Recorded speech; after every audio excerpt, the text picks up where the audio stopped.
Assalamu alaikum wa barakatuh to our brothers and sisters in our international communities. I would like to introduce you to our broadcast called Seventh Word Broadcast. We are based in Somaliland, the city called Hargeisa, and with diaspora's returnees, holla back. Welcome to our show. Please enjoy yourself, and let me show you what we got for you. Interesting topics. Fire! Holla back. If you can make it here, you can make it anywhere. Assalamu alaikum wa barakatuh. We back in the house, Seventh Broadcast. We're in another banger. If you can make it here, you can make it anywhere. Holla, it's your boy. You already know Ahmed. Let me introduce some new guest. Adnan from Canada. Assalamu alaikum. What's up, my G? Everything blessed. We've seen each other before, after the election. For sure. My old homie. We'll make the introduction for the camera, but we don't need an introduction. That's my man, Abdirahman.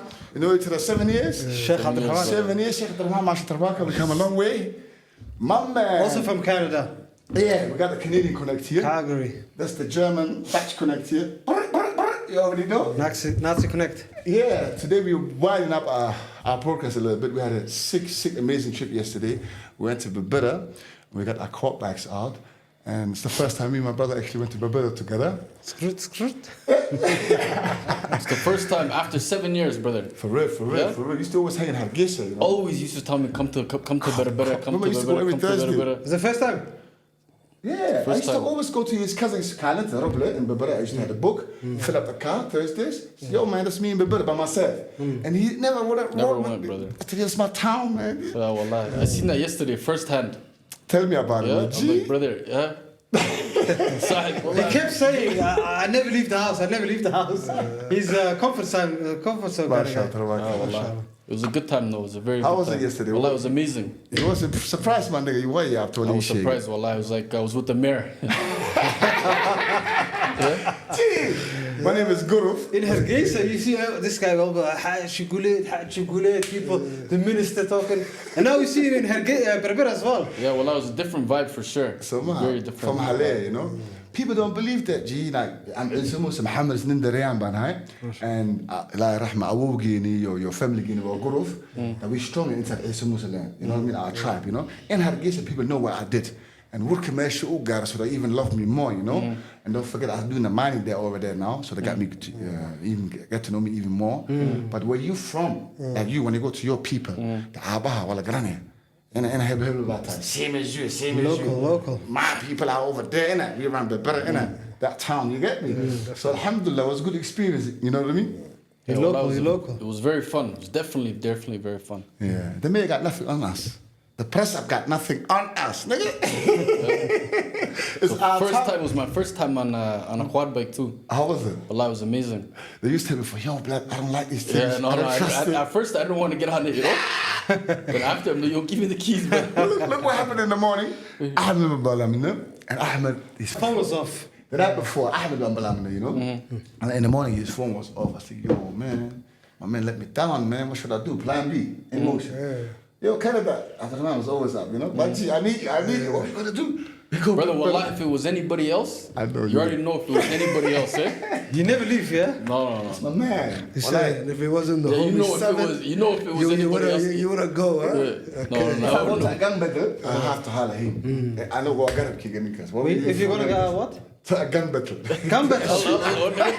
Man is gun shooting, I'm yeah? joking, I'm talking about this. If I need the brother to tell me, yo, Wakubahana, I need you. What's going on? Wallah, that's exactly what you said. You said, I need you, Wakubahana. I got the quarterbacks coming out. My cousin Adruz is driving the car for us. But I need you, Kazi. I need somebody to drive this bike. I said, I never drove this kind of thing. That ain't my type. I said, Kazi, you're a brave man. We're going to get through this together. So, come get me from there. Respect. Respect. That's what's up. Respect. My man. What's going on, brother? What's happening, my G? And much, you know, just on the 7th podcast. What's going on, right? 7th episode. 7th episode. Yeah, 7 years. 7 years we've been here. Well, everything with this guy is 7. Brother. Everything. Even his phone number's all 7. Lucky number 7. Lucky number 7. Man, Ilahi Bachelor 7 too. 7 brothers. Okay. Yeah? You already know. Is it 7 brothers? 7 siblings. MashaAllah. 7 siblings. 7 siblings. Ilahi Rahmud بعد a year ago this time. but hey, he's in a better place, Ayala. you know? In the end, let's go back to number 7. Sounds with kind that. of poetic, huh? Yeah, All these super sevens, poetic. You know how I got that nickname? Tell me all about it. I'll tell you the story. Yeah. You know, nicknames your homies give you, innit? Okay. 2006, Heathrow, Hounslow, you know, in West London. Okay. We was watching in a sports bar. We was watching boxing. Klitschko was fighting this Ukrainian guy. They call him 7 foot. With this big ugly that guy. So that night, subhanallah, my little brother got into an argument. Some wannabe cage fighter, Indian guy. You get me? Showing all the rah thing, and he wants my little brother. I said, nah, man, you're gonna fight my little brother. I'm a pro basketball player, so I'm quick with the fist in it. You're gonna have me, man. And he couldn't reach me in it. So because of my reach, they gave me that name, 7 foot. Some other haters tried to call me lamppost. I'm not allowed. Light post. And the nicknames come from your circle, from your friends. Yeah, for sure. And that night, because the guy was whatever he was, he said, I'm an AK or whatever. And he So he's couldn't hitting reach your me. chest. But he couldn't even reach me from little Indian short guy. And then he went 1, 2 quick, 1, 2 quick, keep him moving. Because also professional basketball have good legs. As long as you can move, nobody can catch you in the reach. I love it. So yeah, that's the night they called me 7 foot because of the Ukrainian boxer. Okay. I never boxed in my entire life, G. Just, you know what I mean? When How you have a nickname as well? Let's keep that out. Let's keep that. Keep that out of it.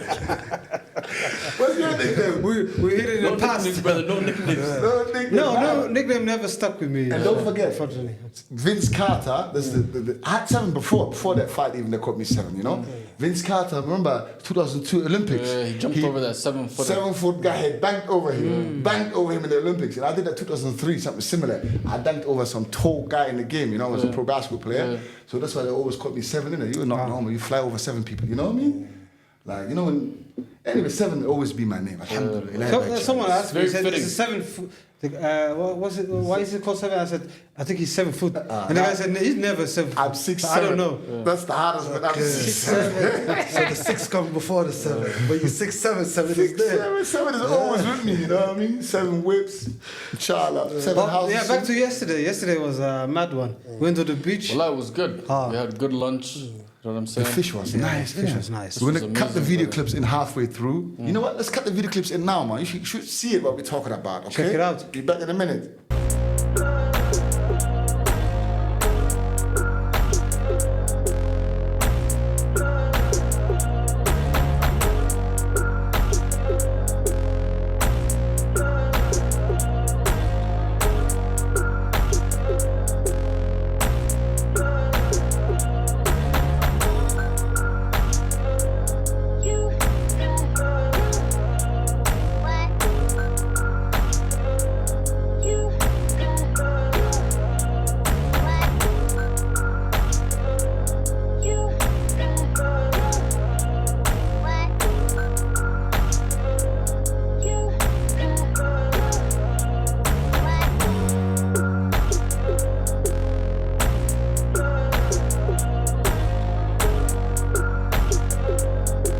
In the videos, you seen the enjoyment that we had on these bikes. Did you like that, man? Well, that was amazing. And there was 10,000 people on the beach. There was what was it? University A graduation. Yes. All the eyes looking at it. And I was like, these people gonna give us evil eye because all the youngest, they want to be on the quad bike. Probably ruined. So I was scared. I was like, ruined the graduation. this thing is gonna fall, okay. But I have a question, man. Why do Somalis associate everything with the evil eye? Just because people are there. Because people don't say mashallah. Yeah, I'm saying it's just the Somali mentality. I realize that. Homie, let me tell you one thing. You know what I learned being back home? Yeah. You know, in the West, when you elevate your game, Yeah. like I did for the last 7, 8 years, Yeah. I'm doing this from nothing to something. You know what I mean, my man? Yeah. The white man respects you. Yo, mate, you done well, mate. Yo, you got a new house. You got a new car. Wow, proud of you. Let me take you out. Our people. How do you get that? How do you get that? Why not me? Why not me? And worst of all, they don't use mashallah there. Yes. Allahumma barik. If they're strangers, right, and they're on the beach, you don't conversate with them, so they don't have time to tell you can see how You know what I'm saying? how much No, they they look were at telling you, me, fam. stop, let me go on it, Mokti. And I didn't have time to get kids So on they the... were grilling you. They were watching you. They were Okay, now it makes sense. They No, was thinking their eyes were literally on the back of my quad. Yeah, but brother, this guy was, you know how much this guy was speeding? I was speeding as a... This guy is speeding sand, their graduation, they're wearing suits, prom dresses, brother, they're looking good. I was a little bit... Sand. You was first time I seen the kid in you, G. You were in a hump, man. Like this guy been in Gaza for 13 years. Nigga got a little toy given the first time. They're thinking, this what's going on, bro? But it was... Like the whole point is, fun. we game changers, my man. You know what I mean? Like when I bought the first convertibles, nobody had them. Like this is our hometown. We grew up in the Western society. We learned a little different things that they don't know about it. So we have to understand the mindset too, brother. They're not hating on us really. It's just like we're not here. They're like surprised. Yo, man, this. Don't be surprised if you see like 10 of them now. More people are gonna keep buying them, bringing them. The Fernand strawberry convertible.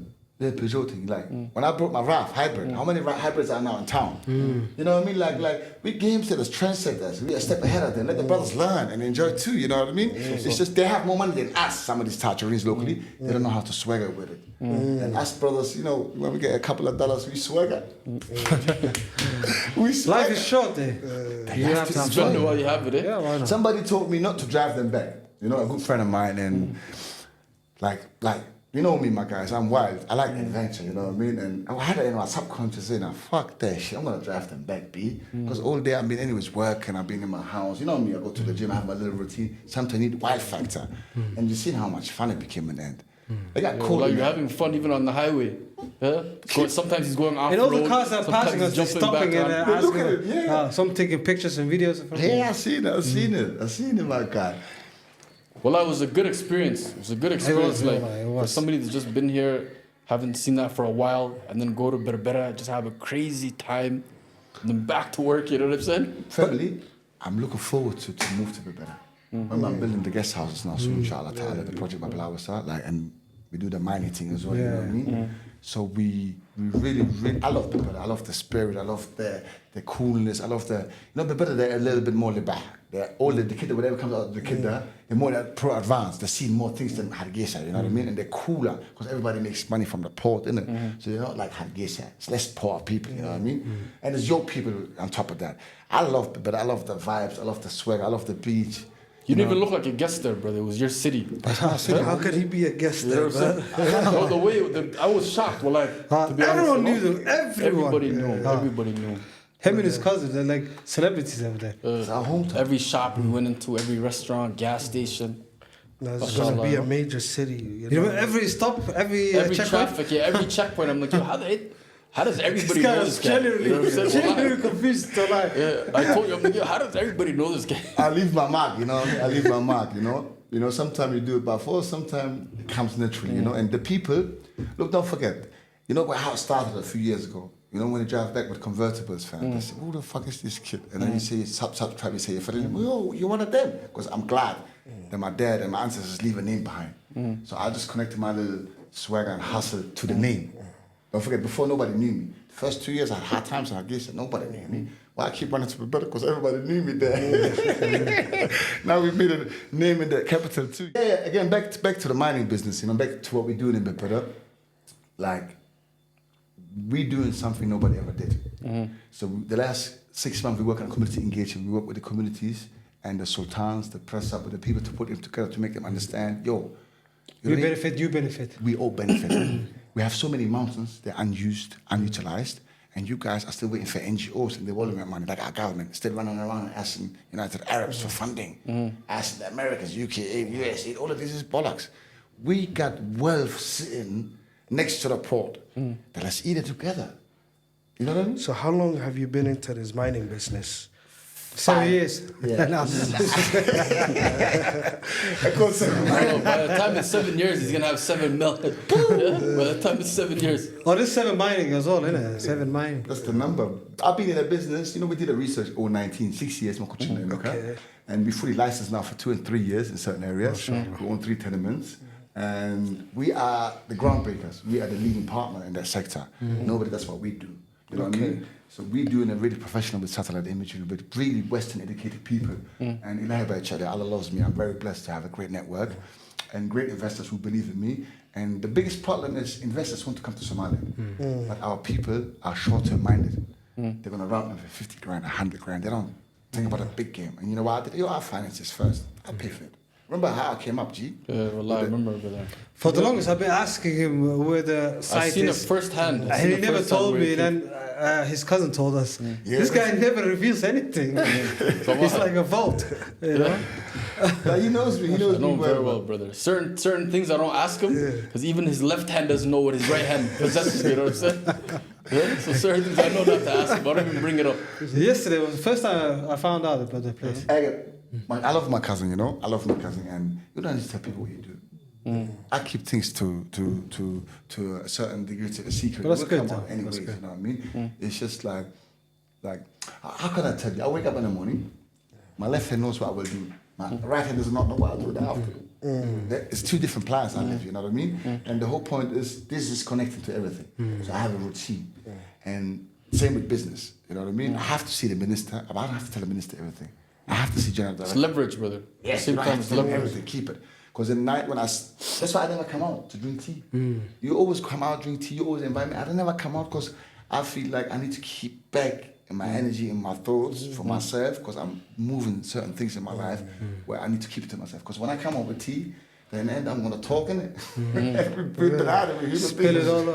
And you know what I mean? And you have to keep the inner power and inner strength to keep your secrets to yourself. It's very important. Let's go back to Berbera. Okay, Berbera, there's a big hype around Somaliland getting recognized, a big hype around the city of Berbera. How important is Berbera to this whole recognition thing? Berbera is Question, key. very good question. Berbera is key. Berbera is key. It's the Gulf of Aden is where it's located strategically. Where is it located strategically? It's very important. Berbera. Berbera is a key player. The DP world, they're not dumb. The Arabs invested $1 billion in our country. They're not playing about it. They're doing it for them for the future. What has happening is, again, is we have an old generation of governance. Our people who run the previous government, the new government, is similar style. Okay. They only know how to give me 8 money so I can develop my country. They don't understand we have to create revenue internally to develop our country. The mindset has to go away from aid, from help me, So let's help each other, sustainability. sustainability to ourselves. The wealth this country has with the port was a bad deal. The port was a bad deal.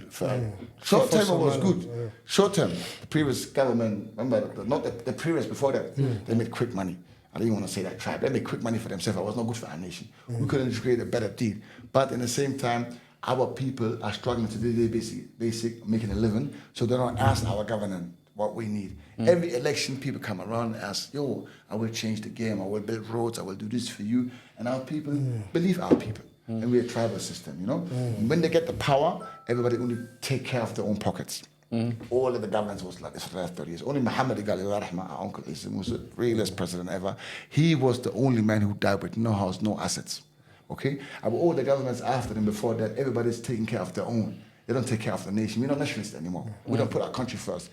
But Berbera is strategically a key. Key for the future, key for our nation. The resources are there that we have nowhere else. But the good thing is, the country all has resources, but we don't have the port next to it. Like, say for Audel. Audel is, 1,400 kilometers away. It has a lot of resources, but no investor will build a road all the way to the port. It's too far and they're high risk. So let's talk about El Gawa. El Gawa has all the gold of the world. It was 14 hours drive. Nobody will put the money there. So the focus point is Sahel, it's port, the ocean, the Americans. Now to the question for our government. I don't want to disrespect no government officials, but you need intellectual people to be a foreign minister. You need lawyers. You need people who know how to deal with the Western communities, with America and everybody. Not people who just short term know what to do for now. You know, because everybody wants a part of Somaliland. Why are we not recognized yet? Because our game is not up. What is it? Nan, what do you think, brother? I definitely agree with a lot of stuff he said. You know, the thing is, you mentioned a lot. Like the brother said here, you mentioned that there's not enough knowledge with inside the government. You know what I mean? The government officials need to step up their game and get. We need to hire people that are competent. But there's a lot of hype around Somaliland getting recognized. It's been and always like that. And a lot of people are saying that the ministers are not competent enough. So are we ready for recognition? Even if we do get recognized, how competent is our government going to be? We have another That's the problem. key question. The big 5 business sectors. A question You that never know, the gets big 5 answered. business sectors. Abshi, Teleson, Sam Cable, and Birta, Omar. Yeah. The big dogs, they don't want recognition for this nation. You know why, brother? They're making money on our backs. Okay. They're making their money on the shop, on the people. If you ever get recognized, it's a different ballgame. Lloyds Bank will come. Regulations will come. International companies will come. International companies are going to take these guys out in 5 minutes. Audits, everything. Open market is dangerous for the top 5. And the top 5 finance the government. The top 5 finance our government. Because right now, if our government goes into a war and they cannot afford the bullets, what do they do? The big guys, the big 5 I just mentioned, give them what they need. This current government, the previous government, is in debt to the big 5s. My brother, you have individual businessmen have more power than our own president. How are you going to get anywhere in this country? Okay, but they give a lot of aid to Somaliland. How can we integrate businesses and businessmen with the government and solving issues and They're tackling already issues integrated. together? Okay, let me tell you one thing. You're a minister now. Okay. You make $5,000 a month. Right. Okay? You have a little budget for the ministerium. Okay, let's keep it 100. I'm a multi-millionaire businessman. I call you tonight to chew with me. I give you $100,000. Just make sure you tell them these things are not going to be allowed. This minister's going to take the $100,000. He's going to say, yes, sir. Yes, Yes, sir. sir. I'm your man. I done Yes, for sir. you. So you said there's too much lobbying, too much corruption. The lobby and corruption is the biggest problem that we have. This new government is in power right now. Abdirahman is an amazing president. He's the opposite. He needs a whole government of the opposite. So, and it's a tribal system with the ministerium as well, don't forget. You know, like to get a chair in the ministerium, your tribe selects you. Exactly. You know what I mean? Everything's being lobbied last year in the campaign. So sometimes, that's why he keeps saying, give it the first 6 months. Sometimes he has to do favors. This current president is amazing. He's a diplomat. He wants this country to be recognized. He wants to move the country forward. But one man alone cannot do it. Then you have other parts in the ministerium, in other ministerium, he brought good people into it. Like he had great advisors, by the way. He have great advisors. But the advisors need to rely on other people in the government too to do the same work with it. Exactly. And you know what I realized this country is? Let's say the top 20, 7 are clean. But the 13 are dirty, control the other ones down there because they feed them. You know what I mean? Like Africa being sold out by Africans. Let's be honest to each other. Why Africa is nowhere it's not only in Somaliland, it's definitely everywhere in Africa. Definitely. Let's not talk about our own people. You know why I respect the Westerners more and our own people sometimes? They came together, created laws, created a certain way to work with each other. And they do lobbying too. Yeah. Professional lobbying. Professional lobbying. At a different level. Professional lobbying. You have running water in your house. You have electric. You have healthcare. You have childcare. You get your benefit. Let's go to work and pay the taxes. And the rest we do. Like there is good and bad. But our real problem is we as Africans didn't come together yet. It's one nation. It's under one umbrella to move this country forward. Look, we don't have running water in 2025. And I guess how is this possible? My man. And you know how much money being through? Our roads are not built fully yet. What's going on? I'm bringing a car, $40,000. I'm driving around the city. I can't even enjoy it. Why? And I pay road taxes. And that's what I ask myself when I hear about Somaliland getting recognized. Is Somaliland really ready?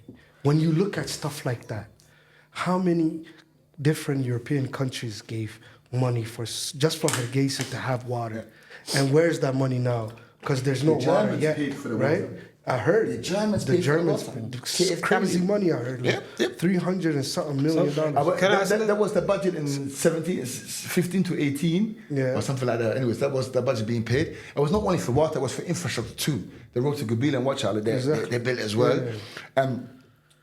You know what the biggest problem is, my guy? Corruption. Short term. People have short term memory, and you know what? I feel ashamed to ask the white man, yo, help me, brother. Please help me. Let me build my country. Gives you a check. 5 years later, he comes back. Where's the water? What have you done with that money? It's a new government in place, new general director in place, new minister. Oh, we don't know. It's the last government. It's the last. Give me money again. Give me again. You know, again, you see, us diasporas, we have to fight for our rights in this country. We have to stand up. We have to create movements. We have to help each other because the locals help each other. They network with each other so we cannot get in because we're too direct, we're too straight, we're too honest. Yes. But there's another problem. The good, intelligent ones, the smart ones, they all work in the West already. They already have wives, houses, they have responsibilities. They cannot sacrifice their lives just to build our nation. So we don't get good enough diasporas here. And whoever is here is working for somebody. They're all stuck in their own little 9 to 5, you know what I mean? Yeah. Like I'm a freelancer, I'm an entrepreneur. I can wake up, that's how I feel today, that's what I'm gonna do today. Because I sweated myself. Remember when I came here? I came with nothing. I tell you the story, But man. the animal feed, you see tell the it. animal feed at your own house where you sleep. Where I sleep, I put Have you the seen machine it, yeah? there. I've seen it. He was there. I collected Before- You see him before driving the a Land- you see charcoal. him driving a Land Cruiser, driving the workers back and forth to the fields to pick up the pods. I did it myself too. I picked up the pots first for the first 3 tons. Remember? Yeah. And then what we do in You my were house? working the machine in the house. I worked You the was working machine. the in the machine. house. Oh, yeah, I remember. Making the little pellets. Yes, that's how I started. You know what I mean? I started from nothing. Hard graft is all I knew, and that's why I'm independent today. That's why I started my own wealth and my own entities. That's why nobody can call me by the finger. So you do that, do what? You know what I mean? I call them if anybody, because they want my money. Our people are for buy. Let's be honest to each other. Look, all these big companies, the owners don't even know what's going on in their offices. They all work with each other. There's a network of Businessmen and politicians, huh? That's There's a the big top. That's the network top. of businessmen and Underneath, they all work with politicians. each other too. To rob the government, to rob the minister, to rob the big companies. They all work with each other. I don't know where this this culture came from, because our people never used to be like that. Remember back in the days, like our father's generation, they had nothing. They would run around, pastoralize would come in, and they would never sell out their own brothers or their own land. Remember the British came, foreigners came, I gave you this amount of money, sell out your people. No. You go back with your money. My people and me die together, or we live together. Was it not our culture back in the days? Yeah, we definitely. But people are honored there. People are honored. Yeah, now this new generation that we have is everybody cares for themselves. You know what I mean? Nobody's willing to sacrifice. Yeah. You know, just Ramadan, I spent 20 grand out of my own money for capacity building for our communities. I went to my communities in Ramadan, brought them together, said, we are one nation under one umbrella called Somaliland. This mountain is our license of, I pay this amount of money to the government, but and my mountain is our mountain. You will get jobs. You will get, I'm building 2 schools now in Lafrouk and Hamas, and I do the water implement. 100 G's, my own money. All day, every day. You know why, my brother? Let the people feel I'm your government. I'm your brother. Because there's no government. There's the one purpose. How dare our people still struggling, brother? And we're driving V8s, new Pradas and Hargeisa, building big mansions. What happened to our culture? What happened to our brotherhood? You know what I mean? Like, if I'm rich today, I should take care of my people. Should I? Give back to the communities where I eat from. Watch you. So you're saying that the culture is shifting. It's negatively, it's getting It's negatively shifting somewhere self-interest. where it shouldn't go. Self-interest. But